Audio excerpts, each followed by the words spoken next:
What if every clock in your house froze at the exact same second, and you couldn't leave until you found out why? The question wasn't one Daniel would ever have thought of on his own, but it was the very thing he found himself whispering under his breath the moment he stepped into the house that was supposed to mark a fresh start for his family. The air inside smelled faintly of old wood polish, dust, and something metallic that lingered at the edge of perception. His wife, Claire, walked ahead of him, her heels clicking lightly against the creaking floorboards, while their two children, Ethan, 12, and Lily, 8, darted excitedly from room to room, their voices echoing in the cavernous Victorian hall. The realtor had called it a home with history, which Daniel knew was just a polite way of saying it was old, drafty, and had seen better days. But Claire had fallen in love with it immediately. The towering ceilings, the elaborate woodwork along the staircase, the stained glass windows that filtered afternoon sunlight into muted shades of crimson and gold, it was the kind of house she had always dreamed of living in. Daniel wasn't blind to its charm either, but he had felt something heavy pressing against him from the first moment he stepped inside, a kind of weight in the air that didn't belong to any house. Still, practicality had won. The price had been impossibly low, almost suspiciously so, and after years of renting cramped apartments, they couldn't pass up the opportunity. Daniel told himself that the strange feeling was just nerves. New beginnings were never easy. But then he noticed the clocks. The first one sat in the entry hall, a tall grandfather clock that should have been chiming majestically. Its pendulum hung still, its hands locked at 3:15. At first Daniel thought it was broken, until Ethan called from the kitchen. "Dad! Look at this one." On the wall above the stove, a brass-rimmed clock with a porcelain face also sat frozen. The time, 3:15. Daniel frowned. Coincidence, maybe. But then Claire, from the living room, "Danny, come here, this is strange." He walked in and saw her standing beneath a mantel clock on the fireplace, its ornate casing dusted with neglect. Its hands, too, were frozen at 3:15. By the time they had toured the upstairs, Daniel's unease had deepened into something heavier. Every single clock, dozens of them scattered throughout the house, was frozen at the exact same time. 3:15. Creepy, right? Claire said with a nervous laugh, brushing her hand through her hair. Maybe the old owners just had a thing for clocks. "Yeah," Daniel muttered, though his throat felt dry. "Except, they're all broken in the same way. What are the chances of that?"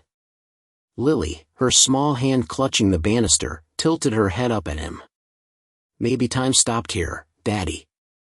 Her words sent an unexpected shiver through him. They unpacked slowly, the way families always do in a new home, half-heartedly at first, as though afraid of committing, then all at once with bursts of energy. By nightfall, the house looked slightly less alien, their belongings scattered across the living room in half-unpacked boxes. The children, despite their earlier excitement, grew quiet as the shadows stretched long across the floorboards, the kind of quiet that wasn't tiredness so much as unease. "Bedtime," Claire announced, though Daniel thought her voice carried a forced cheer. "First night in our new home. Tomorrow we'll really get settled." But as the house settled into its nighttime silence, Daniel lay awake in bed, unable to shake the feeling that the house was listening. He tried to laugh at himself, listening, really, but each creak in the floorboards, each sigh of wind against the old windows, felt deliberate, intentional, as though something unseen shifted just beyond reach. At some point, exhaustion claimed him. He didn't know how long he had been asleep when he awoke to the sound of ticking. Not just one clock, but many, scattered throughout the house. The sound was faint, distant, yet somehow everywhere at once, the hollow rhythm of dozens of clocks beating in uneven harmony. Daniel sat up in bed, his heart hammering, and checked the nightstand. His phone read 3:14. 1 minute before all the frozen clocks.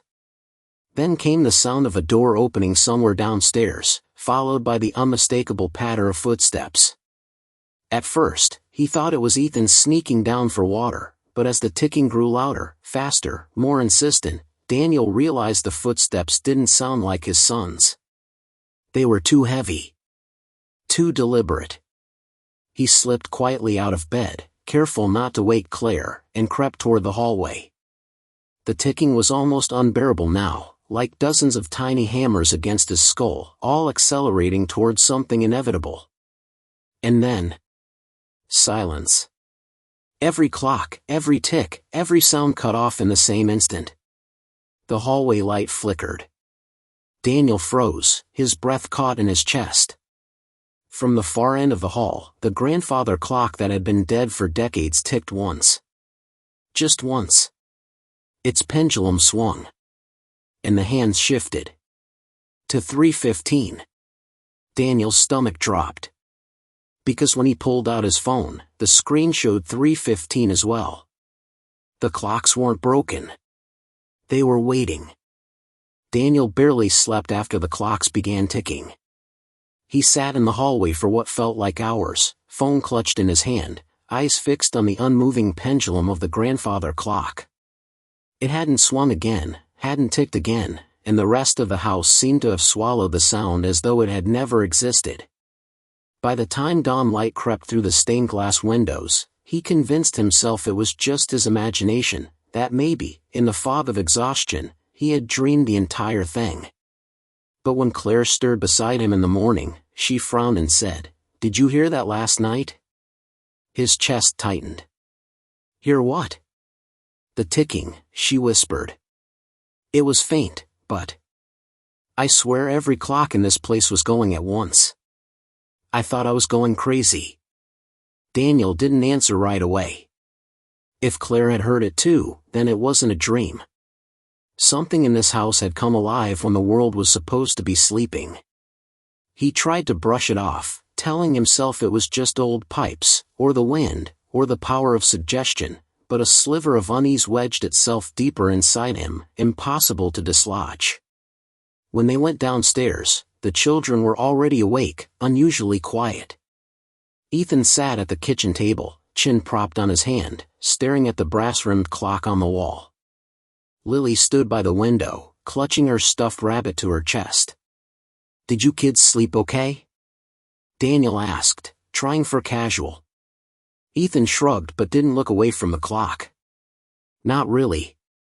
I kept hearing stuff." "What kind of stuff?" Claire asked gently. "Ticking," Ethan said flatly. "Like in Grandpa's old workshop. But it was everywhere. Like it was inside the walls." Lily turned suddenly, her small voice trembling. "I heard footsteps."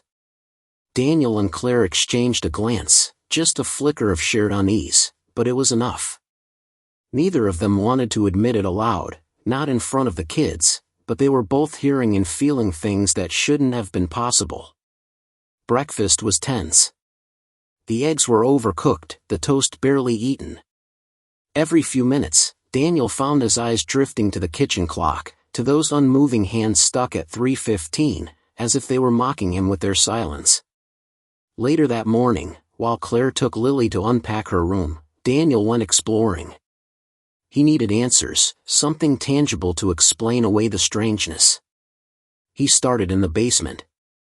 The realtor had shown it briefly during the tour, a wide, cold space with stone walls and a dirt-smelling floor, but Daniel hadn't paid it much attention. Now, as he descended the creaking steps, a chill lit across his skin. The air was heavy, oppressive, as though the basement itself hadn't been disturbed in years. Dust motes swirled lazily in the weak light from a single bulb. Against the far wall sat shelves lined with boxes, yellowed newspapers, and things the previous owners had left behind. And there, propped against the wall, were more clocks. Dozens of them. Mantel clocks, cuckoo clocks, cheap plastic wall clocks, even small pocket watches scattered in glass jars. Every single one of them displayed the same time, 3:15. Daniel felt his knees weaken. He stepped closer, running his hand across the glass face of a wooden mantel clock. It was cold, unnaturally cold, as if it had been resting in a freezer. He pulled his hand back quickly, his pulse hammering. Then he noticed something stranger still. The dirt floor beneath the shelves had been disturbed. Not recently, but enough that it was obvious, patches darker than the rest, uneven mounds that looked as though they had been dug up and refilled. His throat went dry. He crouched down, brushing his fingers lightly across the dirt. It was firm, compact, but in certain spots, the soil seemed looser, softer, almost inviting further inspection. Behind him, the bulb flickered. And then came the sound. Tick. Tick. Tick. Daniel spun, heart in his throat. All of the clocks, every single one on the shelves, had started ticking in unison, their voices weaving together in a cacophony that filled the basement with impossible noise. He staggered back, his eyes wide, and nearly tripped on the steps in his desperate attempt to scramble out. As his foot hit the first stair, the ticking stopped. Instant silence. Panting, Daniel braced himself against the doorframe at the top of the stairs, sweat beading on his forehead. He forced himself to close the basement door, pressing his palm flat against it as though it might burst open. He didn't tell Claire or the kids what he'd seen. Not yet. He couldn't, not until he understood. The rest of the day passed in uneasy fragments. Claire tried to make the house feel like a home, hanging curtains, unpacking books, setting up the living room, but there was a tension in her movements, an awareness that she, too, felt the house watching. The kids stayed close together, rarely venturing into separate rooms. Every so often, Lily would ask, "What time is it, Daddy?" And Daniel would feel his stomach knot, because no matter what his watch said, the clocks on the walls remained frozen at 3:15. That night, sleep didn't come easily. Daniel tossed and turned, every creak of the house making his nerves flare. Eventually, exhaustion won. But when he opened his eyes again, he knew something was wrong. The room was bathed in an eerie pale glow, the kind of light that wasn't moonlight but wasn't artificial either. Claire lay beside him, still as stone. He could hear her breathing, but it sounded shallow, rhythmic, unnatural. Daniel turned his head slowly toward the nightstand. His phone screen glowed faintly. 3:14. His chest tightened. Not again. And then, as if on cue, the house began to tick. Every clock, every pendulum, every mechanism that had been dead for decades sprang to life, filling the air with a suffocating rhythm. Tick. Tick. Tick. The sound wasn't just external anymore, it was inside his head, burrowing deep into his skull. He stumbled from the bed, gripping his temples, but the noise followed him into the hallway. Lights flickered. The floorboards shuddered beneath his feet.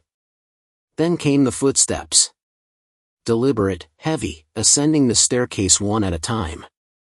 Daniel froze at the landing, his breath hitching. The grandfather clock at the end of the hall glowed faintly, its face illuminated from within, casting an otherworldly light. The hands moved. 3:14. 3:15. And when the final tick sounded, the world shifted.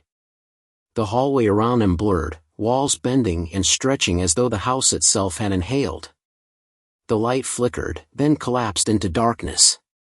And just as suddenly as it had begun, silence returned. Daniel gasped, clutching the railing. The house was still. But when he looked back into the bedroom, his blood turned to ice. Claire was gone. The bed was empty. Only the faint ticking of the grandfather clock remained.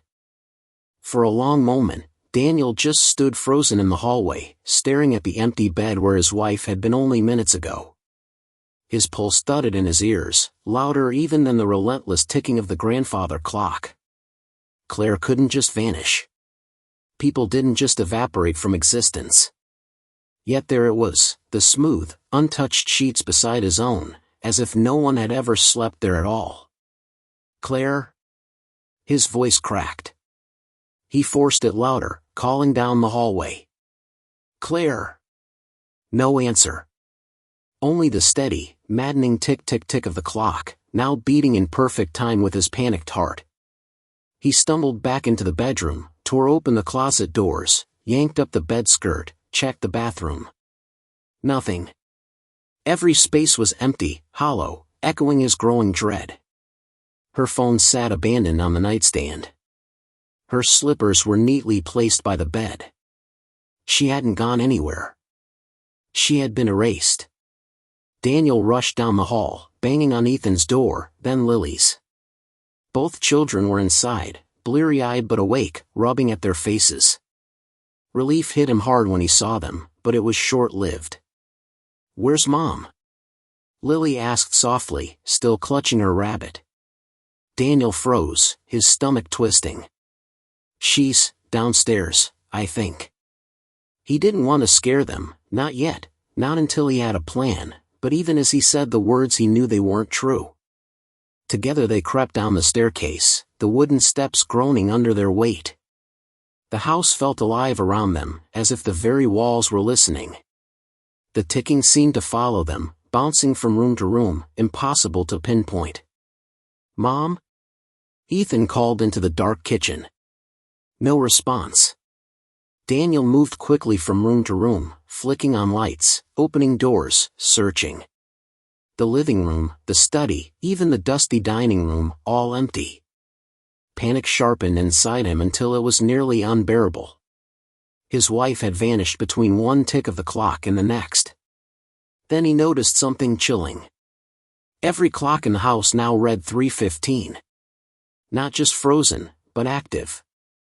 Their hands gleamed faintly, as if lit from within. And though Daniel's watch showed nearly 3 in the morning, the house refused to acknowledge it. It was 3:15. Always 3:15. He tried to steady himself, forcing a breath. "Stay close to me," he whispered to the children. "Don't go anywhere alone. No matter what you hear, don't leave my side." They nodded, wide-eyed, frightened. The basement. His mind clawed back to the vision of those disturbed patches of soil, the shelves of frozen clocks, the impossible chill. Whatever was happening to this house, he knew the answers would be found there. He grabbed a flashlight from the kitchen drawer and led Ethan and Lily toward the basement door. The moment his hand touched the knob, a sharp chill cut through his palm. He hissed, pulling back, staring at his reddened skin. The metal had been colder than ice. But when he touched it again, cautiously, it felt normal. The house was playing with him, toying with his senses. He clenched his jaw, turned the knob, and led the children down. The basement was worse this time.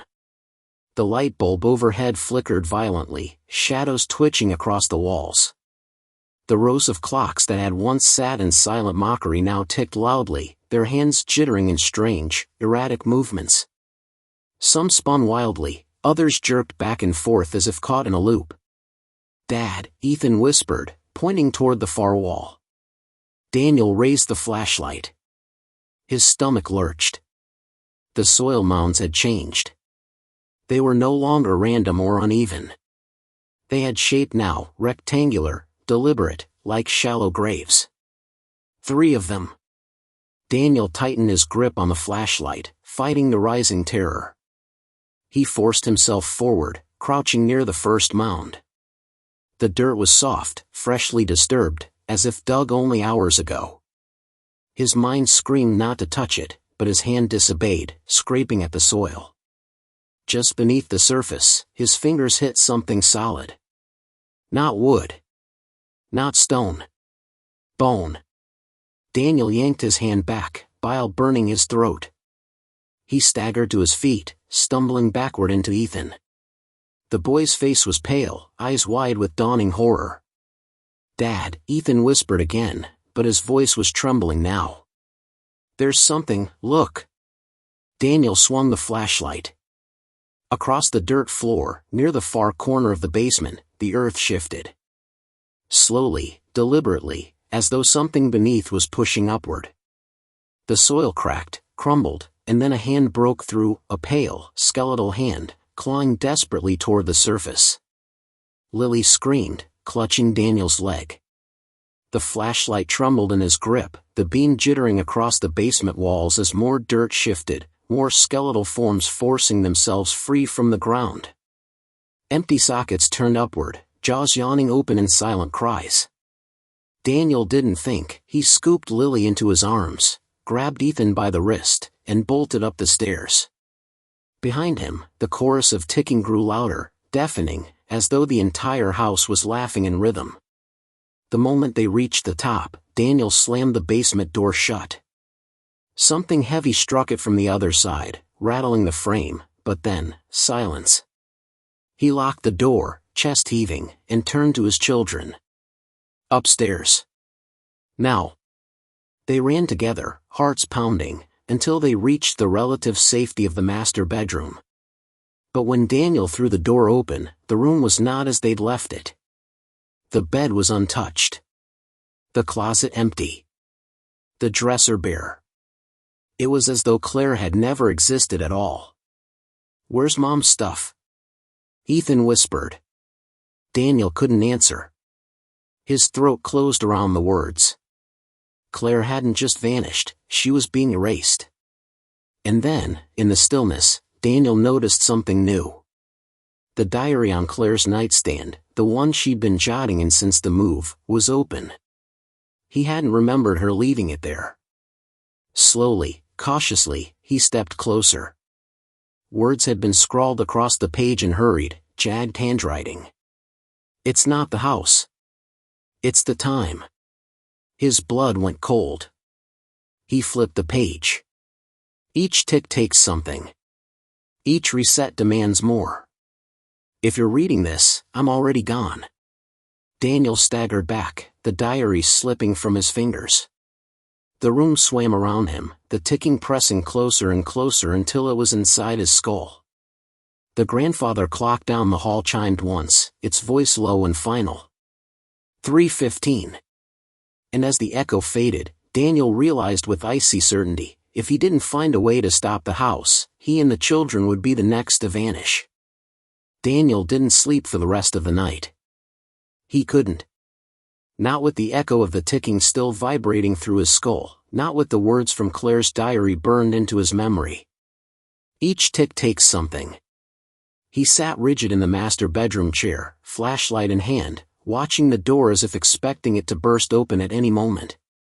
Ethan and Lily huddled on the bed, wide-eyed and silent, too terrified to even ask more questions. By morning, the house looked perfectly ordinary again. Sunlight streamed through the curtains, illuminating dust motes that floated lazily in the air. The walls no longer groaned, the clocks were silent, and the nightmarish memory of skeletal hands breaking through the basement floor felt almost unreal. Almost. Daniel didn't allow himself the luxury of denial. He knew what he had seen, what he had heard, and most damning of all, he knew Claire was still gone. He forced himself to move. He had to hold it together for the kids, even as his insides felt like they were unraveling. While Lily sat with her stuffed rabbit, whispering quietly to it as if it could protect her, Daniel quietly pulled Ethan aside. "Buddy," he said in a low voice, "I need you to help me keep your sister calm, okay? Don't tell her how scared you are. Don't talk about last night. She's little. She doesn't understand." Ethan swallowed hard, his face pale, but nodded. "Okay, Dad. But what about Mom?" Daniel clenched his jaw, fighting to keep his composure. "We'll find her. I promise." But in the pit of his stomach, he wasn't sure that was true. After breakfast, what little they could manage to eat, Daniel returned to the diary. He flipped through the pages, scanning the hurried scrawls Claire had left behind. Most of the entries were normal, notes about unpacking, lists of things to buy, little anecdotes about Lily's excitement over the attic or Ethan's reluctance to move. But the final pages were jagged, frantic, written in a hand that grew less steady with each line. "The clocks whisper when I sleep. They're not broken. They're waiting. I think 3:15 isn't time, it's a door. If it resets again, I won't come back. Neither will he." Daniel froze on that line. Neither will he. Who is she talking about? The thought made his skin crawl. Someone else had already been taken. Someone the house had erased before Claire. He needed answers. And there was only one place left to look. The town. The realtor, the neighbors, someone must have known something about the history of this house. Daniel couldn't stay blind, waiting for the house to decide who it would consume next. He gathered the children, told them they were going for a drive, and ushered them quickly to the car. For the first time since they'd arrived, he felt a flicker of relief as the front door opened easily, sunlight spilling across the porch. He half expected the threshold to deny them, to keep them trapped within its rotting bones, but the house let them leave. The relief didn't last long. Because the moment Daniel slid behind the wheel and looked at the dashboard clock, his stomach dropped. 3:15. He tapped the glass. Shook his head. No, he muttered. He pulled his phone from his pocket, and the digital display on the lock screen confirmed his worst fear. 3:15. Dad? Ethan's voice trembled. Daniel forced a shaky smile. It's fine. Must be a glitch. But as he turned the key and the engine roared to life, he glanced in the rearview mirror and froze. The house loomed behind them, distorted in the reflection, as though the edges of it bent and shimmered like heat waves. And for a split second, he saw Claire standing in the upstairs window, her hand pressed to the glass, her mouth moving soundlessly. Then she was gone. Daniel's grip on the steering wheel tightened until his knuckles whitened. He pressed his foot to the gas, pulling away from the curb. He didn't care if what he saw was real or not. He couldn't bear to look back again. The town library was quiet, almost too quiet for mid-morning. Daniel ushered the kids inside, urging them to stick close as he approached the reference desk. The librarian, a gray-haired woman with sharp eyes and a voice like gravel, looked up from her paperwork. Can I help you? Yes, Daniel said, his voice tight. Do you have any records on old properties in town? Specifically, the Victorian on Willow Lane? Her expression shifted instantly. Not curiosity, but something colder. Recognition. Wariness. You bought that place? She asked slowly. Daniel nodded. The woman's lips pressed into a thin line. Wait here. She disappeared into a back room and returned with a box of brittle folders. She slid them across the desk without a word, as if eager to be rid of them. Daniel carried them to a nearby table and began sifting through yellow documents and newspaper clippings. One headline caught his eye. Local scientists presumed dead in experiment gone wrong. His pulse quickened as he read. The article was dated 1954 and described a man named Dr. Walter Grayson, a physicist who had lived in the very house Daniel's family now occupied. Grayson had been obsessed with manipulating time, convinced he could bend it, freeze it, even reverse it. His basement laboratory had been filled with clocks, gears, and strange machinery. Neighbors reported strange noises at all hours, lights flashing at impossible times of night. And then, one evening, every clock in the house stopped at 3:15. Grayson was never seen again. Daniel's throat went dry. He flipped through more articles. Over the years, each family who had lived there reported strange occurrences. People disappearing. Entire events being rewritten. One chilling quote from a former owner read, "The house doesn't keep time. It eats it." He shoved the folder closed, his hands trembling. His children watched him nervously, sensing his fear. "Dad?" Lily whispered. "Can we go home now?" The words made Daniel's blood run cold. Home. He didn't want to go back. Not after what he'd learned. But deep down he knew the truth, the house wasn't done with them. And if they didn't return, it would come for them anyway.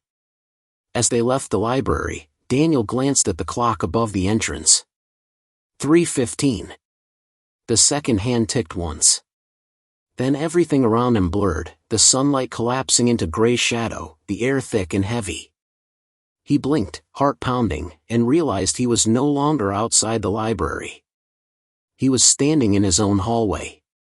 The children were beside him, their faces pale and confused. And the grandfather clock at the end of the hall chimed once, its pendulum swinging smoothly now, as though it had never been broken at all. Daniel staggered backward, pressing his hand against the wall to steady himself. The hallway of his home stretched endlessly before him, the wallpaper rippling like water under dim light. He couldn't breathe.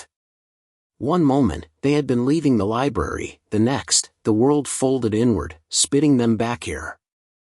No drive, no transition, just gone, as if reality itself had rewound and dropped them inside the nightmare all over again.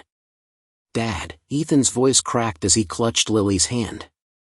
"We were outside. I saw the car. I saw the sun. How are we back here?" Daniel didn't answer. He couldn't. His throat was dry, words caught behind the weight of panic that pressed down on his chest. The grandfather clock at the end of the hall swayed hypnotically, the pendulum ticking back and forth, its sound louder than any real clock should ever make. Each tick reverberated inside his skull, syncing with his heartbeat until he thought his chest might burst. Lily whimpered and pressed her stuffed rabbit to her chest. "Daddy, I don't like it here. It feels wrong." Daniel crouched down, forcing his voice to remain steady for their sake, though his own hands shook. "I know, sweetheart. I don't like it either. But we're going to figure this out. Okay? We're going to find Mommy. We're going to leave." He didn't believe his own words. The diary weighed heavily in his pocket, a reminder of Claire's last desperate scrawls. 3:15 isn't time, it's a door. The phrase gnawed at him. A door to what? Another place? Another moment? Or something far worse? He knew now that every clock in this house wasn't broken. They were guardians, sentinels, keeping something locked in, or keeping the family locked out. The children clung to him as he moved down the hall. The house felt alive, its air charged with static. Every step creaked louder than it should, like bones snapping beneath the floorboards. When they reached the kitchen, Daniel stopped cold. The table was set. Plates, silverware, glasses, all arranged neatly, as though waiting for dinner. But the food wasn't fresh. It was spoiled, mold crawling across bread, meat gray and slimy, milk curdled into thick clumps inside crystal glasses. And yet, faint steam curled upward from the dishes as if they had just been served. "Dad," Ethan whispered, tugging at his sleeve. "It looks like someone already ate here." Daniel's eyes locked on the chairs. There were 4 of them. 4 places set. But one chair was pulled out, and in it lay a folded napkin, stained with something dark. Not wine. Not sauce. Blood. His stomach lurched. He backed away quickly, pulling the children with him, but a sudden crash made him whirl around. The kitchen clock, one that had been frozen since they moved in, snapped awake. Its hands jerked violently, spinning backward, faster and faster, the glass face rattling. And then the room around them began to change. The wallpaper brightened, the food shifted back to freshness, the mold evaporating in seconds. The table filled with new dishes, golden and warm, as though freshly prepared. A woman's laughter floated through the air, followed by the sound of a man's voice. Shadows flickered across the walls, shapes of people who weren't there. A family, smiling, eating, talking. Daniel clutched his children, horror dawning as he realized what he was seeing. Not ghosts. Not quite. The house was rewinding time itself, playing back moments of lives already consumed. And those shadows at the table? They were another family. Another family who had once lived here. The laughter cut short, twisting into screams. Shadows thrashed across the walls. Plates shattered, chairs toppled. The voices of children cried out, then abruptly silenced, leaving only the relentless tick, tick, tick. The kitchen reset again, empty except for Daniel and his children. Lily sobbed into his chest. Ethan stared at the floor, pale as chalk. Daniel whispered, almost to himself, "The house, it's feeding on them. On us. On every second." Suddenly, a heavy thud echoed from upstairs, shaking dust loose from the ceiling. The sound repeated, slow, deliberate footsteps, pacing above them. Daniel's blood turned to ice. He knew the kids heard it too by the way they stiffened against him. Claire. He wanted to believe it was her. He needed to believe it was her. But deep down, he feared the truth, that it wasn't Claire at all, but something wearing her shape.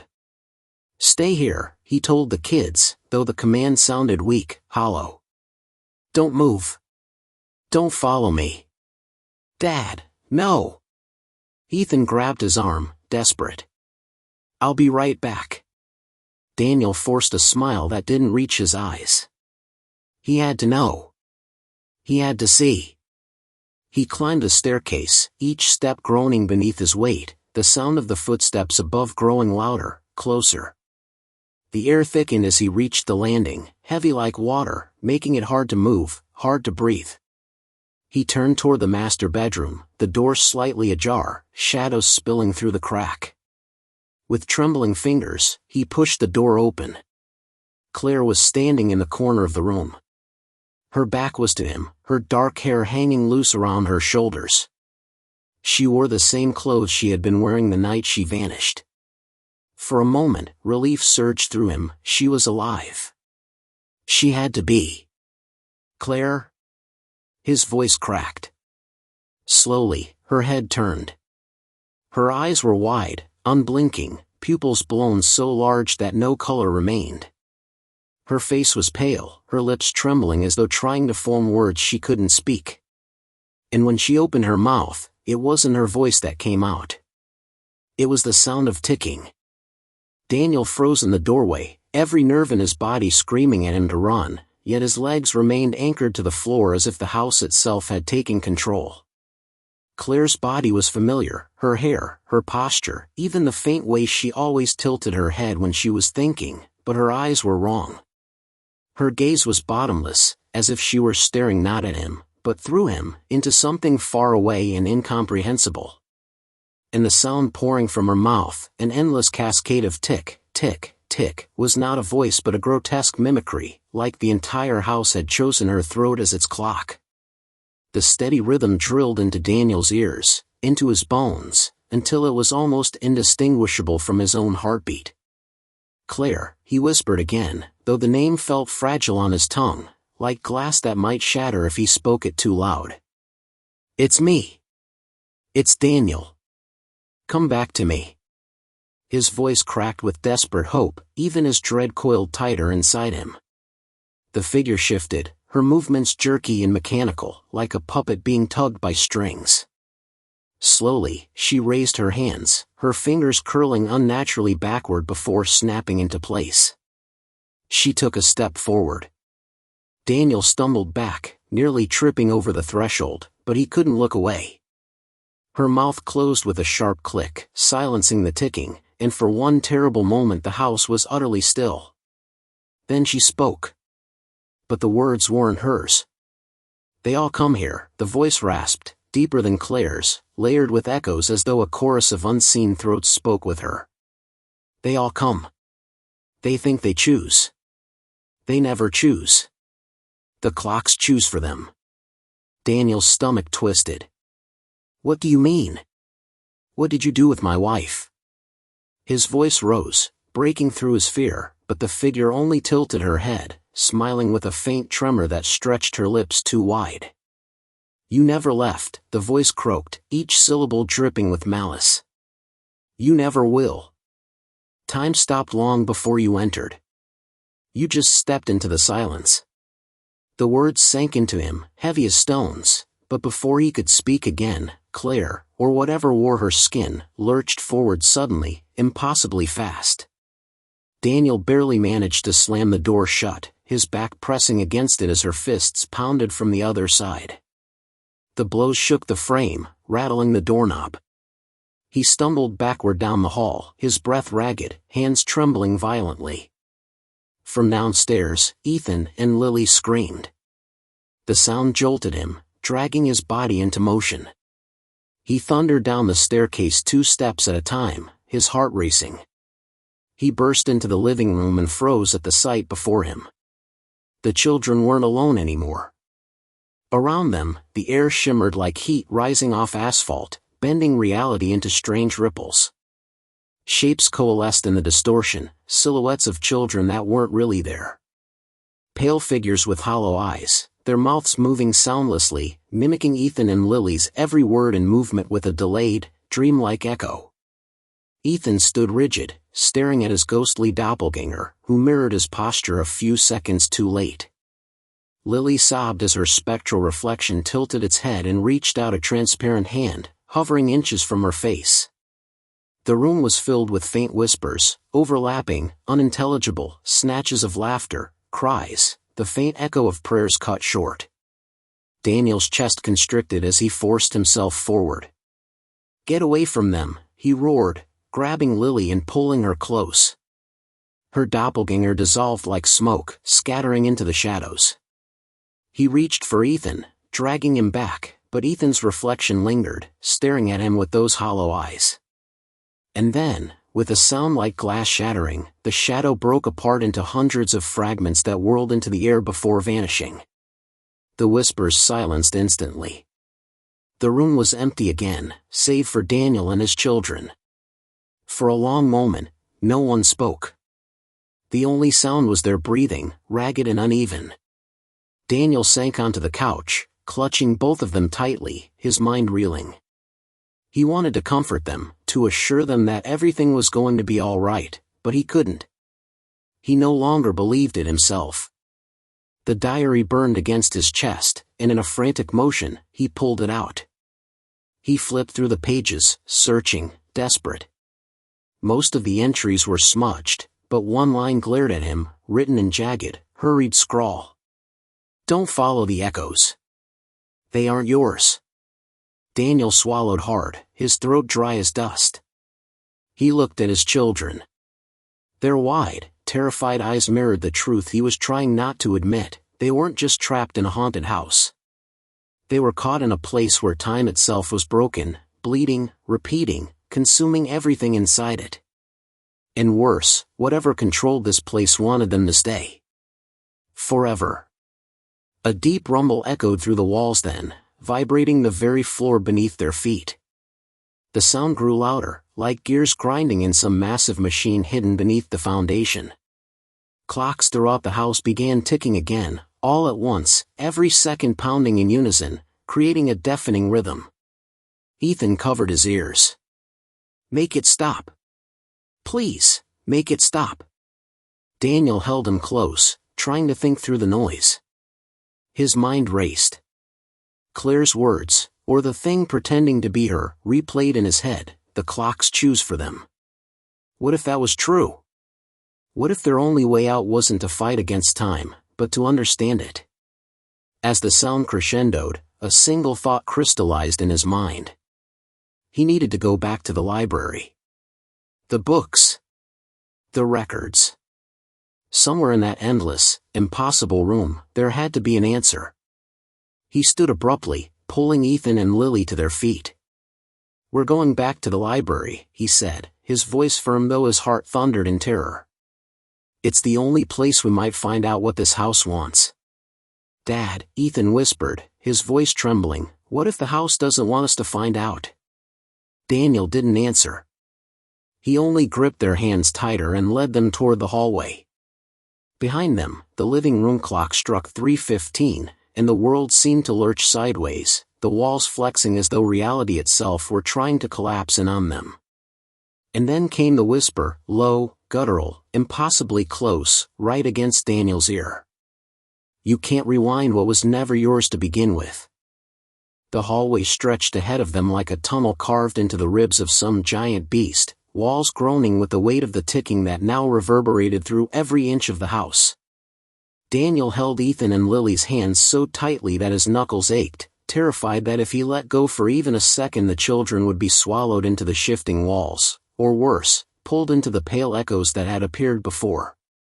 The library door loomed at the end of the corridor, tall and black, as though it had been cut out of the house rather than built into it.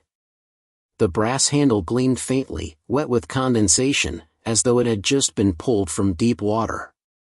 Daniel hesitated, staring at his warped reflection in its surface, distorted into something monstrous and unfamiliar. He thought of Claire, her hollow gaze, her voice replaced by the ticking chorus, and for the first time, a terrible thought crossed his mind. What if the next time he opened this door, he found himself like her? He forced the thought down. "Stay behind me," he whispered, more to reassure himself than the children, and he pushed the door open. The library greeted them not with silence, but with a rush of stale air heavy with the musk of rotting paper and burnt wood. The shelves stretched higher than Daniel remembered, vanishing into a ceiling that pulsed faintly as though it were alive. But something was wrong. The books themselves were no longer still. Their pages rippled and turned as if stirred by unseen hands, words forming and unforming across the paper, the ink bleeding and rearranging itself like veins filling with fresh blood. Titles scrawled across spines in languages Daniel didn't recognize, though he swore they shifted into English when he looked closer, phrases like the lost hour, children of 315, the first rewind. Lily clutched his arm. "Daddy, they're whispering." And she was right. If he held his breath, Daniel could hear the faintest threads of voices drifting from the shelves, a thousand hushed conversations layered atop one another.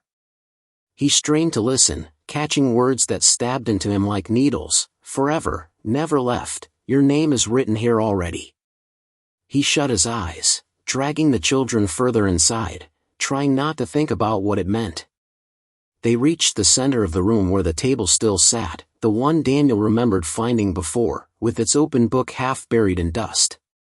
Only now it wasn't covered in dust at all. The book lay open and waiting, pristine, its pages bright as fresh parchment. But the words inked across it were fresh too, wet and glistening in the candlelight. He leaned forward, squinting.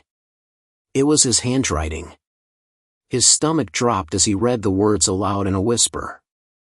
Daniel Caldwell enters the library again, clutching the hands of his children, believing this time he will find an answer. But the house already knows there is none. He staggered backward, bile rising in his throat. He hadn't written that, he hadn't even thought it. Yet the words were there, etched into the page, describing him in the present moment as though the book itself were watching. As though it was writing him. Ethan's small hand trembled in his. "Dad, look." Daniel followed his son's gaze and felt the blood drain from his face. The shelves around them weren't just filled with books of strangers anymore.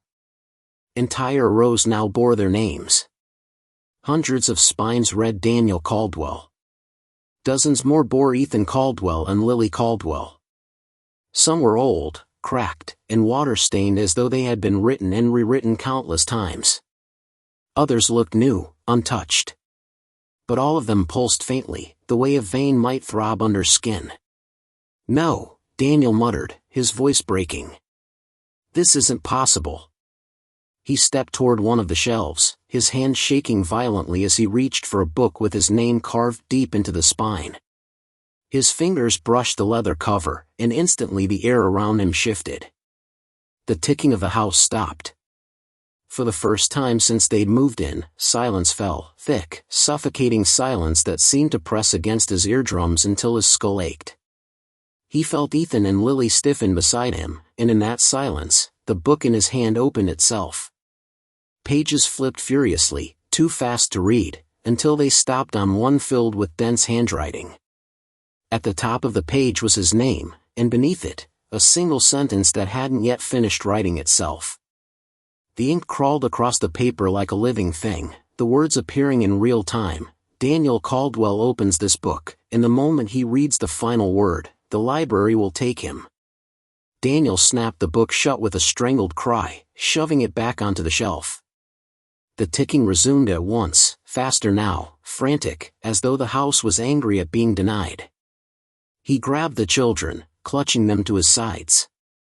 His mind was racing, panic clawing at him. The library wasn't just an archive. It was a trap.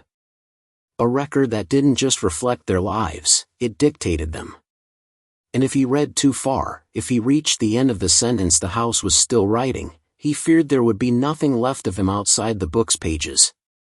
"Daddy," Lily whispered, tugging at his sleeve. "Look." He turned, and his heart stopped. Across the table lay another book, open and waiting. But this one wasn't his. Scrawled across the header in looping black ink was a name that made his blood turn cold. Claire Caldwell. Her story was still being written. Daniel's knees nearly buckled. His wife's name burned on the page, the words beneath describing things he hadn't witnessed, moments she hadn't told him. He saw phrases about standing alone in dark hallways, about voices that pressed into her skull while she slept. About her reflection moving independently in the bathroom mirror. The entry ended abruptly with a half-finished line, "Claire Caldwell is taken at 3:15 a.m., her body." The ink trailed off, waiting for completion. "No," Daniel rasped. His vision blurred, his mind screamed. He slammed the book shut, but the words were already burned into him. Claire hadn't been possessed. She hadn't been lost.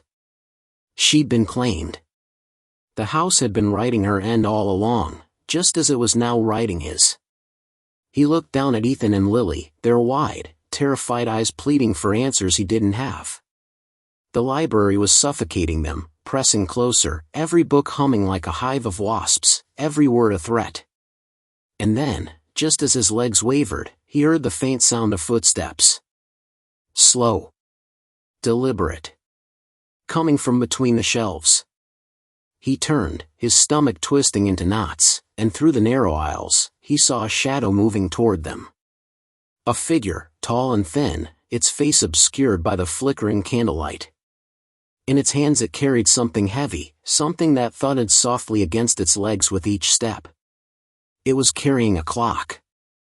The shadow moved with a slow inevitability, its footsteps echoing against the floorboards like the tolling of a distant bell.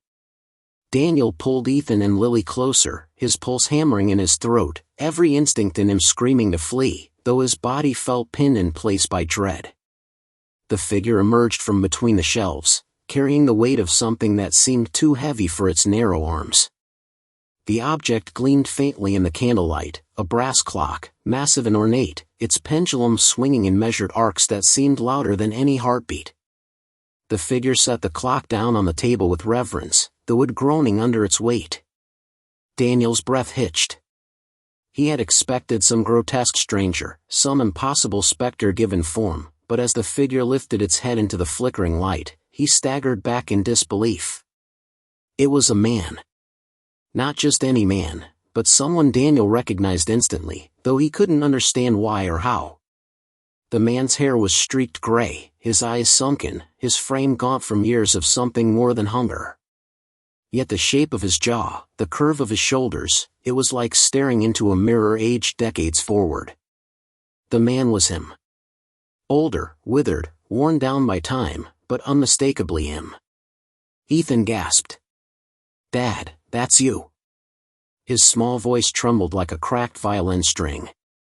Daniel felt the room tilt beneath him, the air tightening in his lungs. No. No, it can't be. He took a step back, but the older version of himself didn't move, didn't speak at first. He only stared, his expression a hollow shell of recognition, like someone who had repeated this scene countless times before. Finally, in a voice brittle with exhaustion, the man whispered, "You shouldn't have opened the book." The words struck Daniel harder than any blow.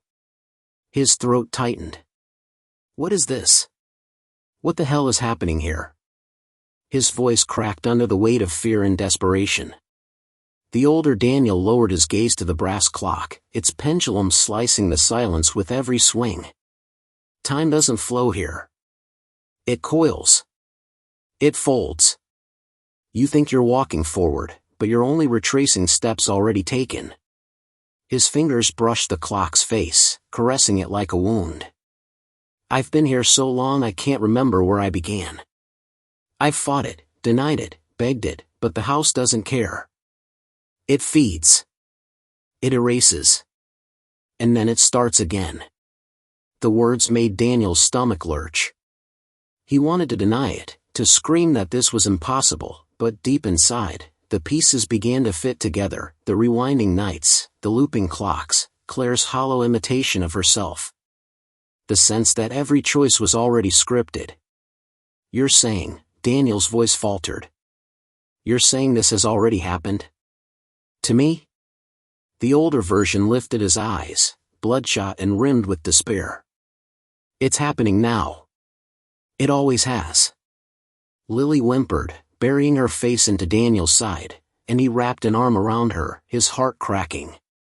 There has to be a way out, he said, his voice hardening, clinging to the last shred of defiance. There has to be. The older man gave a bitter laugh that sounded more like a cough. I thought that too. The first time. And the second. And the 10th. But every door you open leads you back here. Every second you fight only tightens the noose. You think you're saving them. His eyes flicked to Ethan and Lily, softening with a grief so raw it was unbearable, but you're only dragging them deeper into the gears. The pendulum's steady tick filled the silence between them, each swing another nail in Daniel's sanity. He shook his head violently, refusing the words. No. I don't accept that. There has to be something the house doesn't control. Something it can't predict. He pulled the diary from his chest, thrusting it forward. This book, it shows what happens. But if it's writing me now, then maybe I can change it. The older Daniel's lips curled into something between pity and warning. You think you're the first to try that? Every word you write only feeds it. You aren't changing the story, you're giving it more to use. He stepped closer, his face hollow but his eyes burning with intensity. The only power you have left is refusing to read the end. The air thickened, pressing against them like invisible hands. The shelves around them shuddered, and dozens of books tumbled to the floor, their pages bursting open, words spilling like black ink bleeding across the wood. Whispers rose in a fever pitch, thousands of voices overlapping, hissing fragments of unfinished stories. Ethan clung to his father, his nails digging into Daniel's arm. Dad, we have to go, he pleaded, his young voice straining against the chaos. The older Daniel stepped back into the shadows, his body already dissolving into smoke, his voice lingering even as his shape faded. You can run, but every second you buy is another second the house rewinds. You can't escape the hour it stopped. You can only surrender to it, or be erased by it. And then he was gone.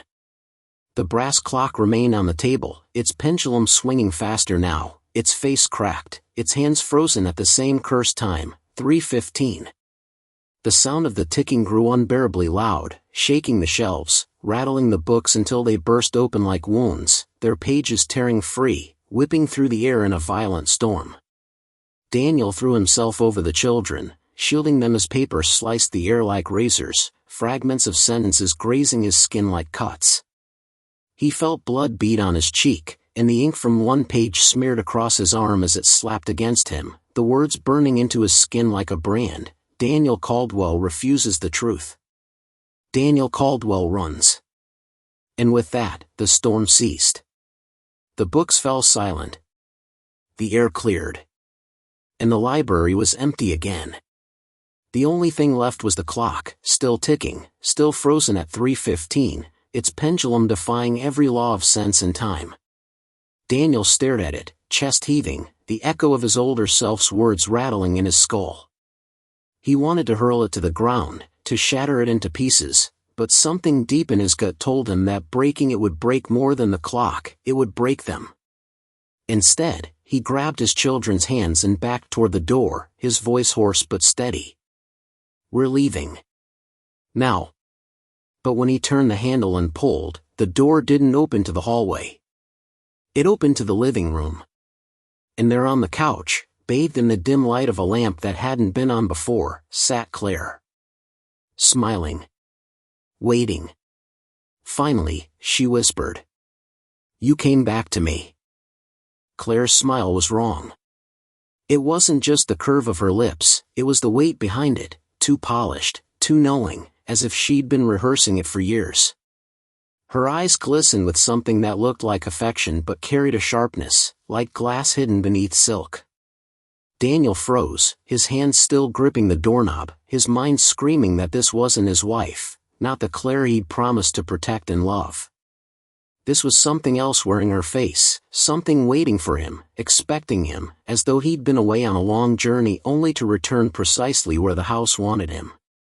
"Claire," his voice broke, uncertain whether to believe his eyes or run.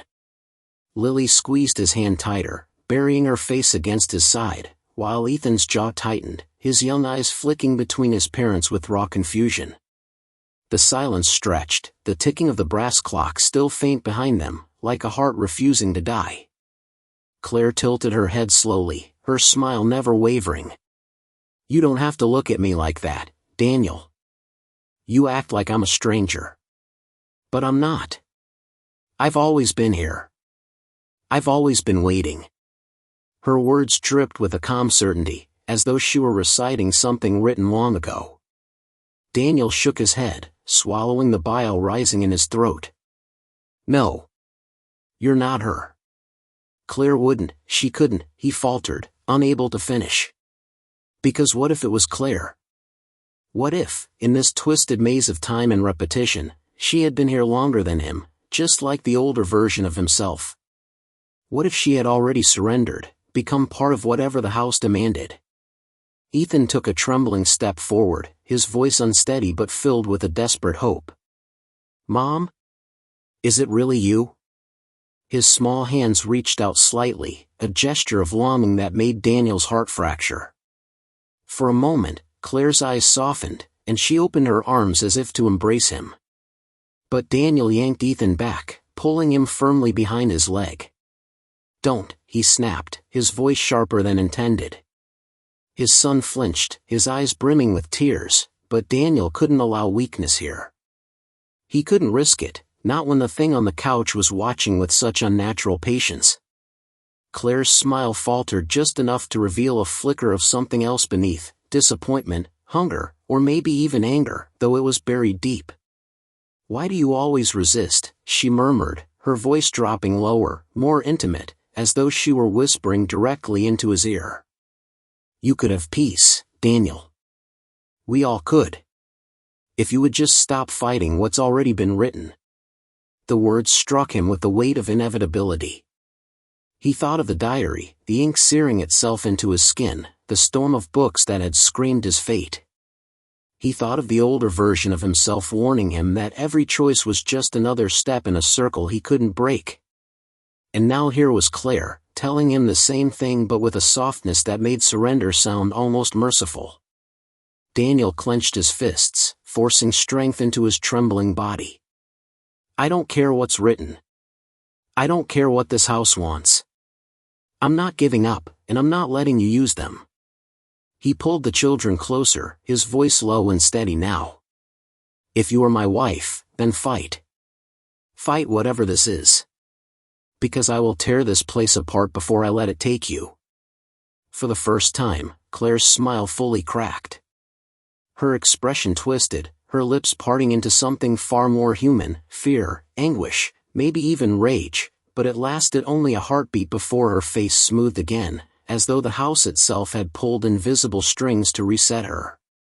Her voice dropped into a chilling monotone, drained of warmth. "You can't fight time, Daniel. You can only obey it." And then the lights flickered violently, the lamp beside her sparking before plunging the room into shadows. The only illumination came from the faint glow of the brass clock that had somehow appeared on the mantel above the fireplace, its pendulum swinging faster, faster, the sound booming like a drum in Daniel's chest. The walls groaned, the air shivered, and the room warped before his eyes, stretching and folding as though the house itself were breathing. Lily screamed, burying her face into his coat, while Ethan shouted, "Dad, make it stop." Daniel's heart tore, helplessness gripping him like chains. The floorboards beneath their feet rippled like water, and suddenly Daniel realized the house wasn't just rewinding events anymore, it was rewriting them.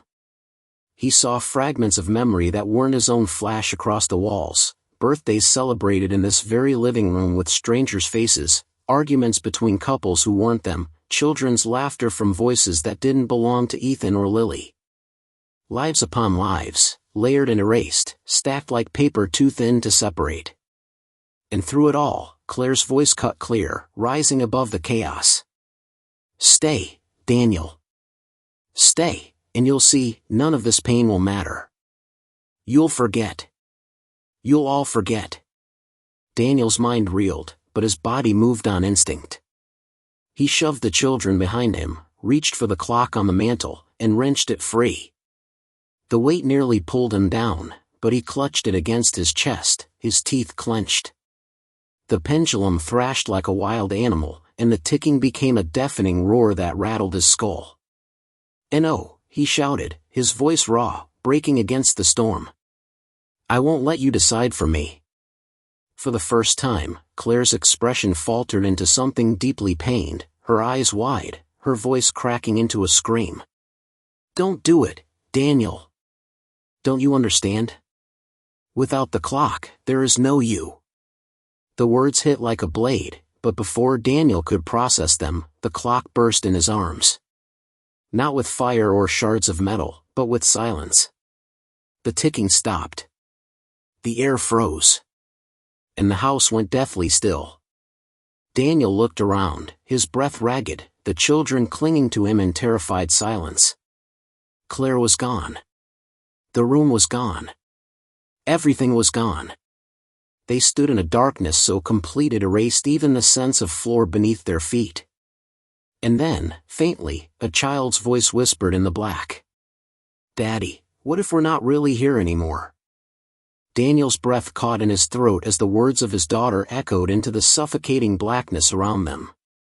Lily's small hand was clutching his sleeve so tightly her nails dug into his arm, trembling not only from fear but from the disorienting realization that her words might carry a terrible truth. Ethan pressed against his side too, silent now, his young face turned toward the void as if trying to see something, anything, in the endless dark. Daniel could barely feel the floor beneath him, it was there and not there, solid one moment and dissolving the next, as if they were standing on the memory of a room that no longer existed. "Of course we're here," Daniel whispered hoarsely, though his words felt hollow the second they left his lips. His voice was swallowed almost instantly, devoured by the stillness, leaving no echo. That was wrong, everything should have an echo in such an empty space, but this darkness absorbed sound like a living thing. He pulled his children closer, forcing authority into his tone. "Don't listen to that. We're here. I'm here. I won't let anything take us." But the silence pressed closer, dense and oppressive, as though the air itself was aware of his lie. Daniel realized with growing horror that Lily's question hadn't been just a frightened thought, it was a warning. And then the ticking returned. It wasn't the bright, mechanical rhythm of the brass clock anymore. This ticking was slower, heavier, each beat stretched too far apart, like the final laboring heartbeats of something massive and ancient. Daniel couldn't tell where it came from. Sometimes it sounded right behind him, as if inches from his neck. Other times it came from below, resonating through the nothingness like a subterranean drum. Each tick rattled his chest, making his ribs ache. Ethan shuddered. "Dad, it sounds like it's inside us." Daniel swallowed hard. He didn't want to admit it, but Ethan was right. Each heavy tick vibrated through his bones, through the children's small bodies pressed against him. It was as though they had become part of the house's machinery, trapped in its unseen gears. And then, far away, or perhaps impossibly close, a voice emerged from the dark. Not Claire's voice this time. This one was dry, brittle, like pages turning in an empty library, yet it carried a weight that froze Daniel's blood. "You've broken the clock." Daniel stiffened, his breath catching. The children clung tighter, their bodies stiff with fear. "You've undone the pattern.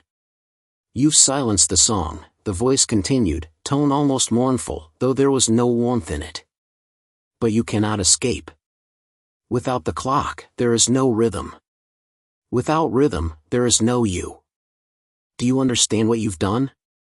Daniel forced himself to speak, though every instinct told him to stay silent. "I did what I had to. I broke free of your control. I won't let you trap my family anymore." The darkness rippled, a wave of unseen pressure brushing against his skin like invisible hands. "Free?" The voice chuckled softly, and the sound made Daniel's stomach twist. "You think freedom exists here? Time is not your prison, Daniel. Time is the only thread that ever held you together. Without it, you will unravel." Daniel's mouth went dry. He looked at the children, his heart hammering. Ethan's face was pale, but his eyes locked onto Daniel's with trust and defiance. Lily, however, was trembling violently, her lips forming silent words, counting. She was counting under her breath. 1, 2, 3. Her voice wavered with each number, as though she was trying to anchor herself to something, anything, in the endless void. But when she reached 5, her tone faltered and her face crumpled. She looked up at Daniel with wide, terrified eyes. "Daddy, the numbers are missing." Daniel's heart dropped. "What do you mean, baby?" She shook her head, tears spilling down her cheeks. "I tried to count to 10, but the numbers aren't there. I can't remember them. They're just gone." Ethan's eyes went wide, his breath hitching. He pressed a hand to his chest, his fingers trembling. "Dad. I don't feel right. It's like I'm fading." Daniel pulled them close, his arms wrapping around their small bodies protectively. His mind screamed that this couldn't be real, but the way their forms felt lighter, thinner, as if the children themselves were becoming less solid, less here, was undeniable. The Brill voice returned, closer now, curling around them like smoke. "Do you see? Without time, there are no moments. Without moments, there are no memories. And without memories, there is no you. Already your little one forgets her numbers. Soon she will forget her name. Then her face. Then her father." "Shut up!" Daniel roared, though his voice cracked under the weight of panic. His arms tightened around Ethan and Lily as if sheer force could hold them in existence. "You won't take them from me." The void laughed softly, the sound spreading like cracks through glass. "I do not take. I only return what was borrowed. You were never meant to step outside the rhythm. Now the rhythm will dissolve you." Daniel's mind raced, clawing for an answer, a way out. He thought of the clocks, the diary, the faces of the family that had lived here before. He thought of the older version of himself warning him that every choice only led deeper into the house's game. Was this what he had meant, that breaking the clock wasn't escape, but annihilation? "No," Daniel muttered through clenched teeth. "No. There has to be a way back." He lifted his head into the darkness, his voice steady despite the tremor beneath it. "If the rhythm is broken, then I'll make a new one. I'll set the time myself." The void stilled, as though listening. Daniel forced himself to his feet, pulling the children up with him. They were trembling, but his grip kept them close. He reached into his pocket, his fingers brushing against something cold and metallic. His breath caught. It was the fragment of the brass clock's pendulum, jagged and sharp, the only piece that hadn't vanished when the clock shattered. He clutched it tightly, the metal cutting into his palm. "You want rhythm? Then you'll have mine." The darkness pulsed. The ticking grew louder, closer, until Daniel's skull throbbed with each beat. And then, all at once, silence returned. And in that silence, something shifted. A faint glow flickered ahead of him, distant, weak, but real. It shimmered like the outline of a doorway. Daniel's chest tightened with hope and dread all at once. "Daddy," Lily whispered, her voice barely audible. "Do we go through?" Daniel's grip on the pendulum fragment tightened until blood slicked his hand. His eyes stayed locked on the glow, knowing that whatever lay beyond could be salvation, or something far worse. "We don't have a choice," he whispered. "We go." He took a single step forward, and the void trembled, groaning like a beast disturbed from its slumber. Daniel forced his legs to move, each step into the darkness feeling heavier than the last. The faint glow ahead beckoned him forward, wavering like a candle at the end of a tunnel, but the void around them resisted, tugging at his body as though invisible hands clutched at his limbs.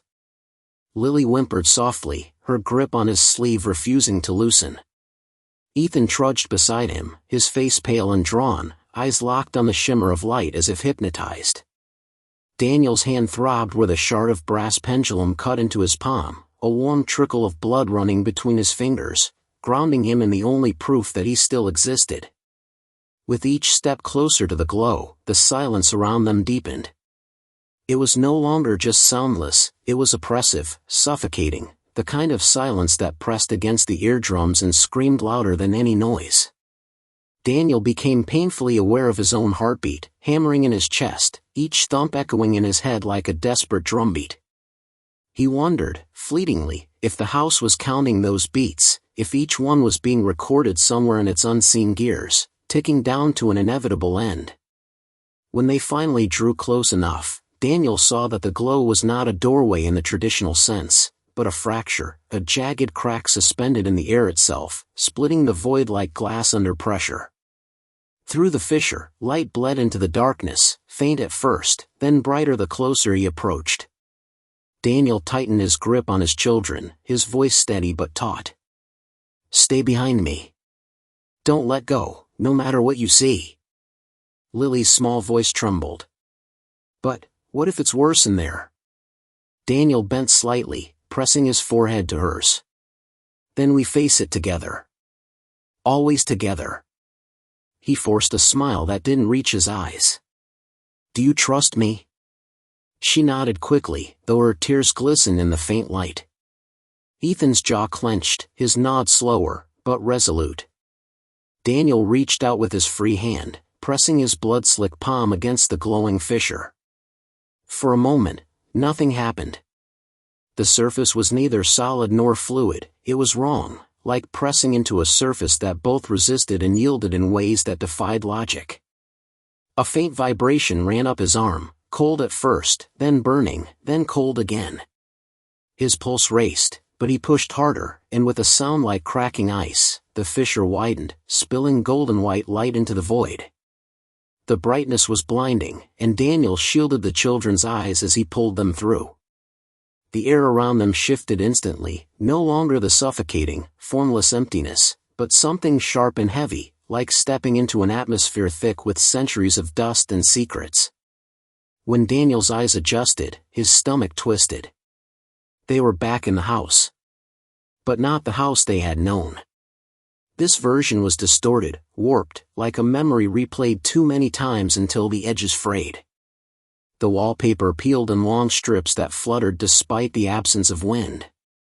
The wooden floors sagged unevenly, as if swollen with water, yet when Daniel stepped forward, the boards didn't creak, they groaned, like the low sound of a beast shifting in its sleep.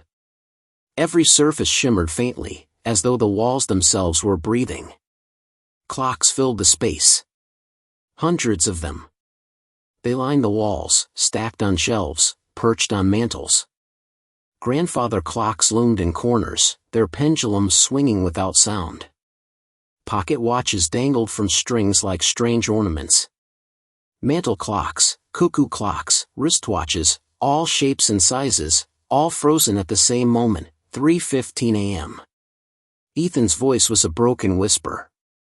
"We're inside it, inside the heart." Daniel didn't answer. His throat was tight, his eyes darting across the impossible room. This wasn't just a part of the house. This was the place the house had been leading them toward all along. Lily tugged at his sleeve, her wide eyes fixed on a massive clock in the center of the room. It towered over the others, its face cracked down the middle, its pendulum still swaying. Unlike the rest, this one wasn't frozen, it ticked silently, each swing precise, each movement hypnotic. But as Daniel watched, he realized the hands didn't move forward. They jerked backward, 1 second at a time, unwinding time itself. And then he saw them. Figures. They were scattered among the clocks, half hidden in the shadows, motionless. At first, Daniel thought they were statues, carved to resemble people in mid-step, mid-gesture, mid-scream. But then he recognized them. Their faces. Their clothes. Their frozen terror. The family from the photographs. The ones who had lived here before. His stomach dropped as he counted them, father, mother, 2 children. Their bodies stood unnaturally rigid, their eyes glassy and lifeless, as if time itself had stopped them in place. "No," Daniel whispered, bile rising in his throat. "No, it can't be." Lily buried her face in his arm, sobbing. Ethan stared, wide-eyed, his voice cracking. "Dad, are we going to end up like them?" Before Daniel could answer, the brill voice from the void returned, though now it came from everywhere at once, vibrating in the walls, in the clocks, in his own skull. "They tried to leave. They tried to break the pattern. But time is not so easily tricked." Daniel's knees weakened. He forced himself to stand straighter, his voice shaking with anger. "Why are you doing this? What do you want from us?" The voice rasped, cold and amused. "I want nothing. I only keep. Every second you've ever lived was borrowed. Every heartbeat, every moment of laughter, every tear. And when the hour comes due, I collect." The pendulum in Daniel's bleeding hand seemed to pulse with heat, as though responding to the voice. He glanced at it, realizing with dawning clarity that it wasn't just a fragment, it was a key, a piece of the mechanism that bound this place together. And then, across the room, one of the frozen figures twitched. Daniel's breath caught. He knew that face. Not just from the photographs, but from the mirror. From his own reflection. It was him. A version of himself stood among the frozen family, his mouth open in a silent scream, his body stiff with terror. Lily screamed, and Ethan staggered back. Daniel's vision blurred, his chest heaving as the truth clawed at him. The voice whispered, cruel and final, "You were always here, Daniel. You always will be." Daniel staggered backward, pulling Lily and Ethan with him, his mind spinning so violently it felt like the floor itself might tilt and send them sliding into madness. The frozen figure standing among the other family wasn't a stranger. It wasn't a ghost. It was him, his face, his body, his clothes, everything down to the scar on his wrist from a long-forgotten childhood accident. His own eyes, wide and locked in silent terror, stared back at him through glassy pupils that shimmered faintly in the dim glow of the clocks. The children clung to him, trembling so hard he could feel their shivers rattling against his ribs. Lily buried her face in his chest, sobbing, while Ethan stared, pale and silent, his mouth hanging open. Daniel forced himself to look away from the frozen version of himself, but no matter where he turned, his gaze snagged on the other statues, the mother, the children.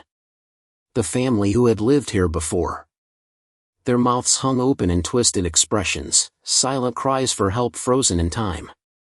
They were trapped. Preserved. Collected. And now he was among them. A surge of nausea hit him, his legs threatening to buckle. "No," he whispered fiercely, shaking his head, as though denial alone could undo what he was seeing. "That's not me. That's not us. It can't be." The brill voice curled around the words like smoke, its presence vibrating through every clock face. "It is you. It is all of you. The house has no future, Daniel. Only moments, repeating, preserved like insects in amber. You are nothing but another second, paused forever. Daniel's stomach twisted with fury. No. We're not trapped. Not like them. I won't let it happen. But even as he said it, the air shifted. A low hum began to build in the room, subtle at first, then swelling into a steady vibration that rattled the glass faces of the clocks. One by one, their hands began to twitch. Slowly. Jerkily. Like corpses waking from a long sleep. The frozen pendulum shuddered, then swung, in eerie synchronization. Tick. The sound was deafening. 100 clocks ticking in unison, the sound sharp and alien, echoing through Daniel's bones. Tick. Lily cried out, covering her ears, her voice breaking. Daddy, make it stop. Please, make it stop. Ethan gasped suddenly, clutching his chest. His knees buckled, and Daniel barely caught him before he collapsed to the warped wooden floor. His son's face was pale, his breath shallow, his body strangely insubstantial, as though he was losing his weight, his mass, becoming lighter and lighter in his arms. Ethan! Stay with me. Daniel shook him gently, panic-lacing every syllable. But Ethan's wide eyes locked on his father's face, confusion clouding them. I don't remember, Ethan whispered. His voice was faint, brittle, a leaf ready to crumble. What's my name again? The words hit Daniel like a blade to the chest. His vision blurred with tears, his grip on his son tightening as if he could force memory back into him by sheer will. No! You're Ethan. You're my son. You're here with me. But Ethan's lips trembled, his body shimmering faintly in the light of the central clock. His edges blurred, like a badly rendered photograph. It's slipping. Daniel's heart pounded with desperation. He jerked his head toward the massive clock at the center of the room, its pendulum swinging silently but forcefully, each backward tick unwinding the air around them. He clutched the fragment of brass in his bleeding hand, the shard pulsing with heat, almost humming as if it recognized the clock it once belonged to. The Brill voice returned, softer now, taunting. Your son is already mine. Soon the girl will follow. One moment, then the next, until they are no more. You cannot hold on. You never could. No. Daniel's roar cracked the air, raw and guttural, born of rage and terror. He held Ethan tighter in one arm and grabbed Lily with the other, dragging them both closer to the massive clock. If this is the heart of it, then I'll tear it apart. You hear me? I'll tear it down with my bare hands. He stumbled forward, his boots striking the warped boards that groaned under his weight, the air thickening with each step. Lily screamed suddenly, pointing at the frozen figures. Daddy! They're moving! Daniel whipped his head around, and his stomach lurched. The frozen family wasn't frozen anymore. Their eyes twitched. Their hands shuddered. Their glassy gazes snapped toward him, all at once, every pair of eyes wide and unblinking. His own double blinked once, then opened its mouth. The voice that spilled from it was not his own, but the same brutal tone that filled the room. You cannot escape what you already are. Daniel's knees weakened. His double stepped forward, stiff and jerky, like a puppet pulled by tangled strings. The other family followed, their limbs cracking as they moved, joints popping in grotesque imitation of life. They shuffled toward him slowly, their feet dragging against the floor, every step echoing in time with the clock's pendulum. Tick.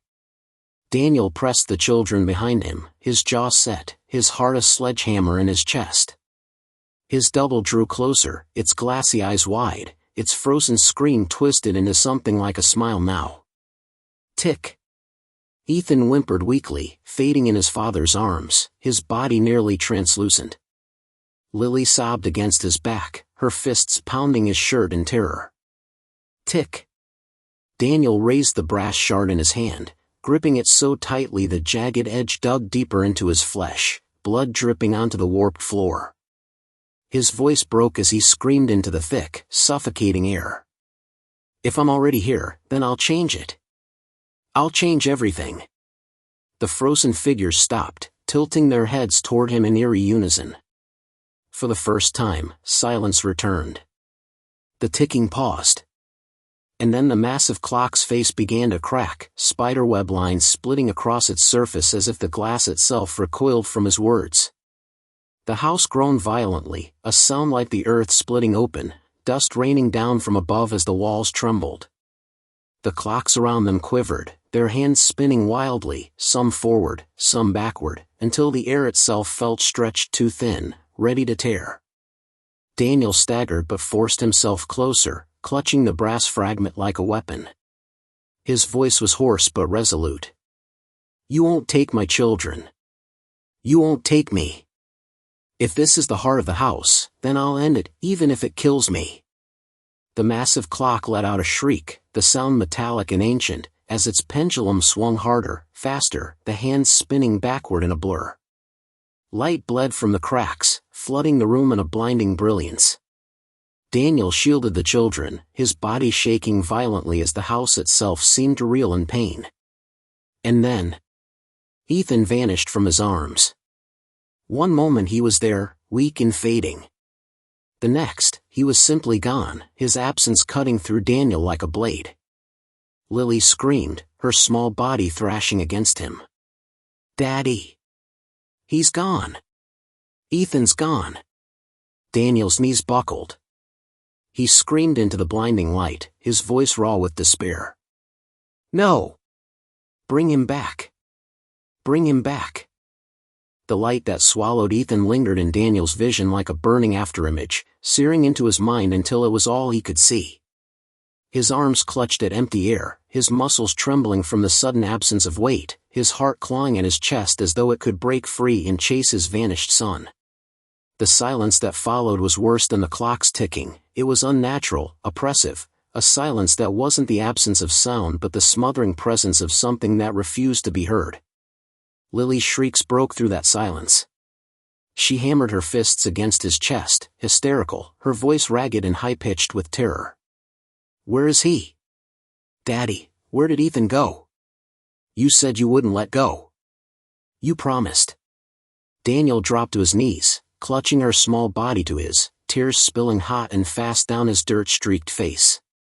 He tried to form words, tried to give her the reassurance she needed, but his throat was a raw knot of despair. What could he say? That Ethan had been ripped from reality itself? That his name, his face, his very existence might already be dissolving into the house's endless hunger? The massive clock loomed above them, its fractured glass face glowing with a malignant brilliance. The cracks deepened, crawling outward like veins of fire. Behind the glass, the hands spun wildly, not forward or backward, but in erratic jolts, skipping from one position to another as though mocking the very idea of linear time. The pendulum no longer swung smoothly, it jittered, snapped, and then froze mid-swing before jerking again, faster, harder. And then came the laughter. It didn't come from the walls, or the ceilings, or even from the brutal voice that had plagued them before. It came from himself. Daniel's head whipped toward his double, the frozen imitation that had stepped from the line of preserved figures. It now moved with unnatural grace, its joints fluid, its mouth curved in a grotesque parody of a grin. The sound that bubbled from its throat was jagged, wrong, his own voice, twisted and fractured like a warped recording. "You can't hold on to him," the double hissed, its smile widening until the skin of its cheeks threatened to split. "Ethan was never yours to keep. He belongs to the house, just as you do. Just as she will." It pointed one shaking, accusing finger at Lily, whose sobs caught in her throat as she buried her face against her father's shoulder. Daniel's arms tightened protectively around her, his body a shield trembling with rage and helplessness. "Stay away from her," Daniel snarled, rising unsteadily to his feet. His knuckles whitened around the shard of brass still clenched in his hand. Blood dripped steadily from the wound in his palm, leaving a thin trail down his wrist and staining the floorboards. His double cocked its head, its eyes glittering with cruel amusement. "You think you can fight what you already are? You are not her savior, Daniel. You are her captor. Just as you were Ethan's." just as you were your own. The words struck him with the force of a hammer. Captor. Not protector. A cold chill spread through him as fragments of memory, or was it hallucination, scraped against the edges of his mind. Nights when Ethan had stared at him blankly, forgetting his own name. Times when Lily had woken screaming, unable to remember if it was a dream or if it had already happened. Were those simply the house's tricks, or had he already been losing them, 1 second at a time? No, Daniel whispered, shaking his head violently, trying to cast the thoughts away. No, I'm their father. I keep them safe. You keep them here, the double interrupted, its grin splitting wider as the frozen family shuffled forward behind it, their movements jerky but deliberate, their eyes hollow voids fixed on him. You keep them trapped in this moment, doomed to repeat what you refuse to let go. You are not the victim, Daniel. You are the cause. The words hit harder than any physical blow. His knees nearly buckled under the weight of them. For a fleeting second, doubt gnawed at him, whispering that perhaps the house was not an enemy but a reflection. Perhaps he had always been the problem, the reason clocks froze, the reason time fractured, the reason Ethan had been swallowed whole. But Lily's trembling hand found his. Her tiny fingers clutched at his bloodied palm, squeezing with desperate strength. Her wide, tear-filled eyes locked on his, silently pleading. And that small, fragile connection grounded him. He wasn't the cause. He couldn't be. He was her father, and fathers fought until their last breath. He straightened, his jaw clenching, his gaze snapping back to his double. You're not me, he growled, his voice raw but steady. You're the house's lie. And if you're the one holding my son, then I'll rip him out of you. The double's grin faltered, just slightly, like a crack in porcelain. Daniel surged forward, dragging Lily with him, every step heavy with defiance. The frozen family staggered toward him, arms outstretched like mannequins reaching for prey. He slashed the brass shard wildly, the jagged metal catching the glow of the fractured clock. One of the figures reeled back as the shard sliced across its chest, releasing not blood, but a hiss of smoke that curled into the air before vanishing. The brittle voice shrieked, overlapping with his double's scream, the sound high-pitched and furious. You cannot cut what is already broken. But Daniel kept moving. His double loomed ahead, its face flickering between his own features and something skeletal, something hollowed out.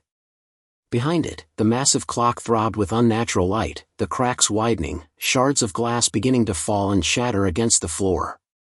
Each piece that broke loose seemed to pull the air tighter, warping reality further. Daniel lifted the brass shard high, his voice ragged but filled with desperate conviction. Then I'll break it completely. The house roared. The double lunged. And time itself stopped. Everything froze. Lily's breath, hot against his arm, ceased. The falling glass shards hung suspended in the air, each fragment catching the fractured glow. The frozen family halted mid-step, their hands hovering inches from his throat. His double, mouth twisted in a scream, was caught mid-lunge. Daniel alone could move. He staggered, disoriented, the silence pressing against his ears until it rang. The shard pulsed in his hand, warm now, almost alive, its glow resonating with the fractured clock. The pendulum had frozen mid-swing, perfectly horizontal, as if waiting for him to decide whether it would continue forward or backward. And then he heard it. Ethan's voice. Faint, distant, like an echo carried through miles of empty halls. Dad, help me. Daniel's chest seized. He turned, whipping his gaze toward the sound, but there was nothing. Only the frozen house, the broken time, and the impossible weight of choice. Because now he understood. The shard in his hand wasn't a weapon. It was a key. A piece of the clock's heart. And whatever he did with it next would decide everything, whether Ethan was lost forever, whether Lily was consumed next, whether he himself would become nothing more than another frozen figure in the house's collection. For the first time, Daniel realized he wasn't just fighting the house. He was rewriting it. And he only had one chance left. Daniel's grip on the brass shard tightened, the jagged edges biting into his palm, the pain a grounding point against the unnatural stillness that pressed down around him. Everything in the room hung suspended, the falling glass shards, the frozen family, the double lunging mid-scream. The air was thick, heavy, and vibrating with the weight of uncounted seconds, and for the first time, Daniel truly understood the house's cruel logic. Time here was not linear. It didn't forgive. It didn't forget. It collected. Every heartbeat, every breath, every misstep had been stored, preserved, twisted into a moment of terror for him to face. And now he held the shard, the one piece that could alter everything, or end it all. He turned slowly, the shard pulsing faintly, almost alive. It seemed to whisper to him, a voice beyond words, telling him that it could shatter the clock entirely or rotate it just enough to push time forward. Either choice held consequences he could not predict. Shatter it, and perhaps the house would collapse, taking everything within, including his son.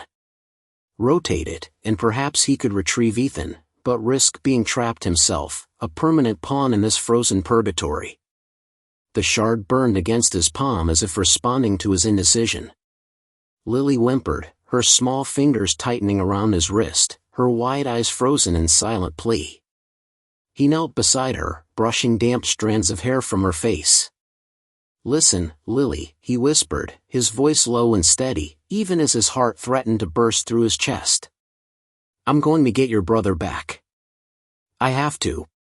But you have to trust me, no matter what happens next." Her nod was barely perceptible, but it was enough.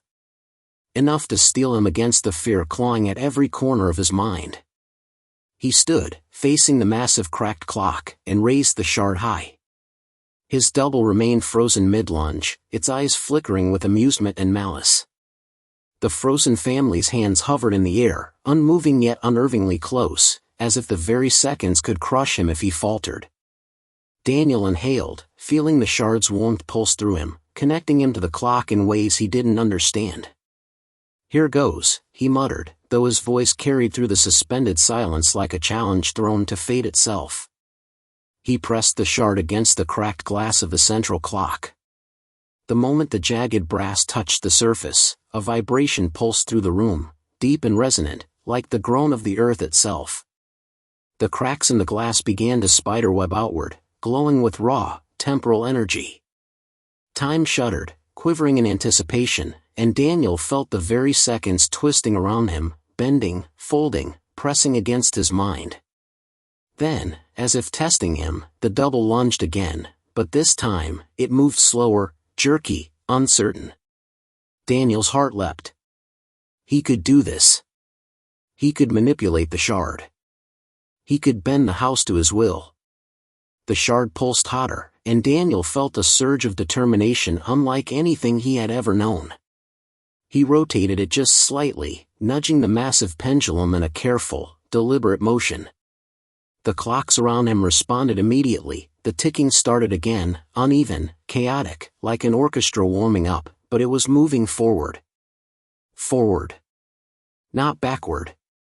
Ethan's faint voice called again, stronger this time. "Dad, help me." The shard vibrated violently in Daniel's hand, pulling him toward the central clock. The frozen family's eyes widened, the figures shifting with alarming speed as if reacting to the change. The double screamed, a sound that was no longer a voice but a shattering of reality itself. It flailed, but the movement was chaotic, uncontrolled. Daniel realized then that the shard didn't just move the pendulum, it rewrote the rules of the house. He pressed harder, forcing the pendulum to swing, each movement splintering the frozen moments around him. The glass cracked further, jagged shards breaking free and floating midair before shattering completely, releasing tiny bursts of light that scattered across the warped floors. Daniel's double staggered, then began to fracture, its form splintering into fragments, faces and screams dissolving into nothingness. And then he heard Ethan, clear and real, calling his name. "Dad! Dad!" Daniel spun, and his son appeared just beyond the circle of shattered clocks, his small body trembling but solid, whole. Relief hit him with such force that he staggered forward, catching Ethan in a tight embrace. Ethan's eyes were wide with fear, but they were alive, shining with recognition. "Dad," Ethan's voice trembled. I don't understand. What happened?" Daniel held him close, tears burning his cheeks. "It's okay, Ethan. It's over. I think we're almost free." But the house wasn't done. The walls groaned, warping and stretching as if resisting the correction. The shard pulsed violently, threatening to burn his hand off, and Daniel realized that if he didn't act quickly, the pendulum might swing back, or shatter entirely, taking all of them with it. He glanced at Lily, still clutching his wrist. "Stay close. Don't let go." With a final surge of strength, Daniel rotated the shard fully, forcing the pendulum to swing completely forward. The room shuddered violently. Time snapped, splintering like glass under pressure. The frozen family evaporated into motes of light, the double dissolved entirely, and the chaotic ticking resolved into a steady rhythm, real and comforting. The house groaned one last time, collapsing inward around them, the walls folding and bending, the floors shifting, but then, silence. Peace. Daniel looked around. They were in the entryway, the house now a quiet, empty Victorian structure, untouched by the horrors they had just endured.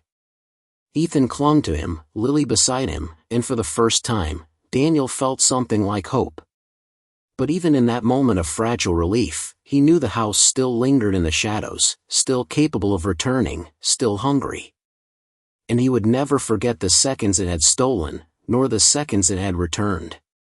He squeezed his children close, whispering, "We're alive. And we'll stay alive.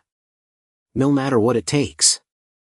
The shard in his hand cooled, its glow fading, but the memory of its pulse, and of the house, would remain with him forever. Because some houses never truly let go. And some time never truly stops. Daniel's hands shook as he stepped forward into the grand hall, the shard of brass still clutched tightly. The house was quiet now, too quiet.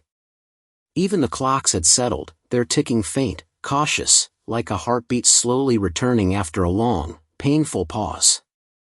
Ethan and Lily stayed close, their small hands entwined in his, eyes wide but alert, sensing the lingering threat that even the apparent calm could not erase. The shadows at the edges of the hall flickered unnaturally, teasing the corners of his vision. Daniel knew the house wasn't gone.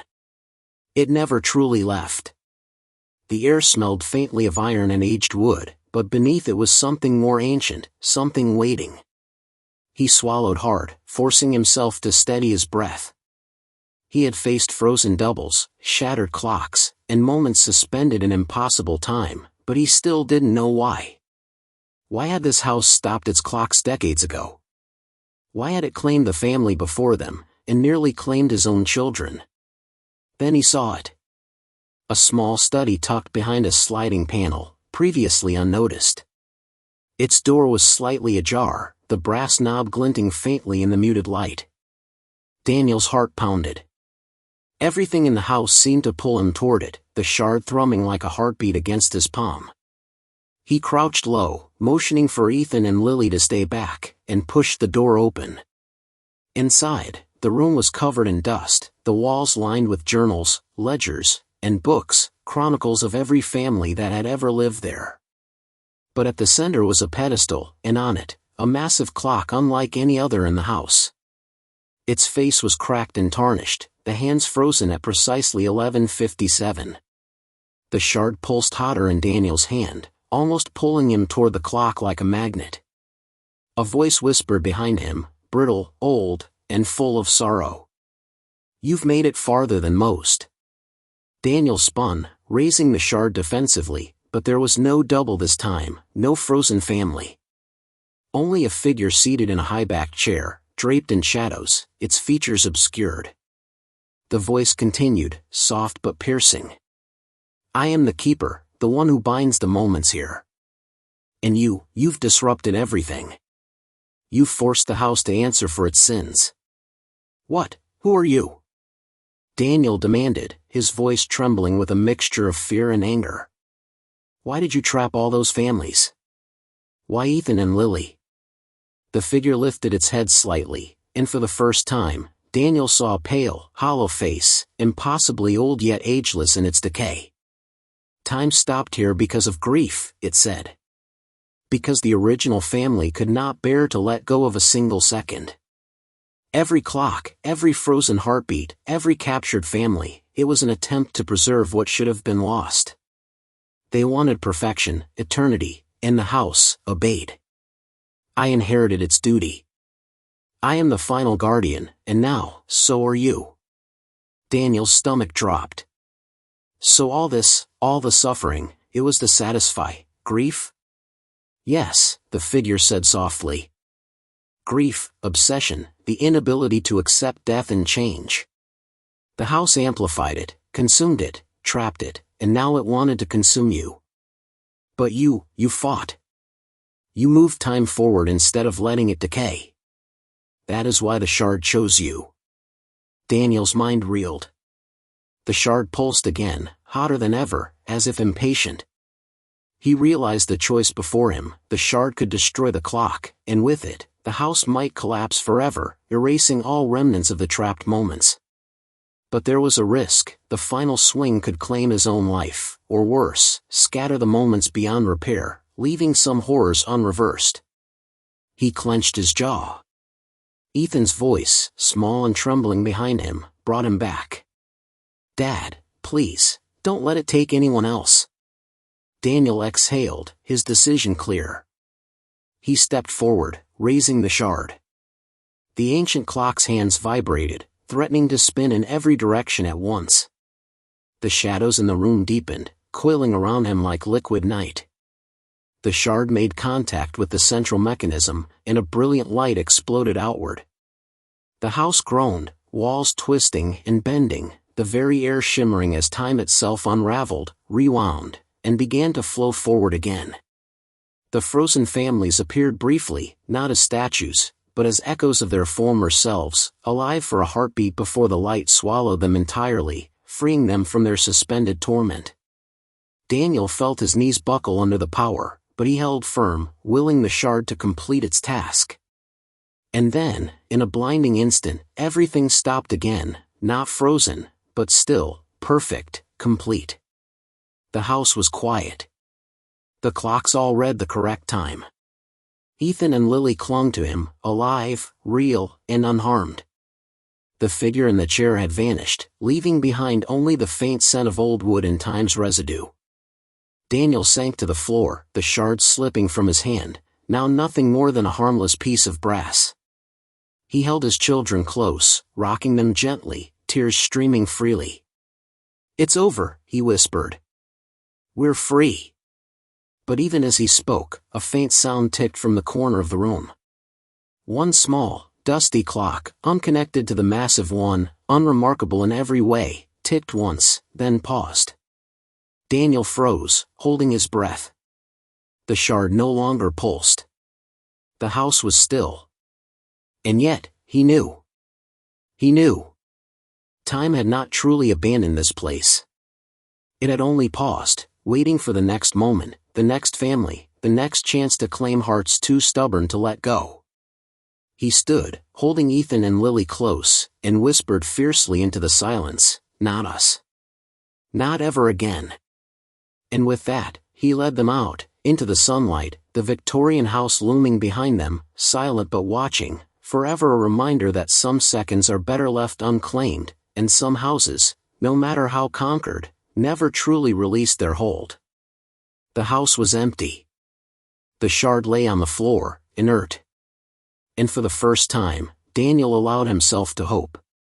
But in the back of his mind, a single thought lingered, a chilling, undeniable truth: time may flow forward, but the house had learned, and it would wait. Patiently. Eternally. Because some places never forget. Because some moments are never meant to end. And some houses will never let you leave.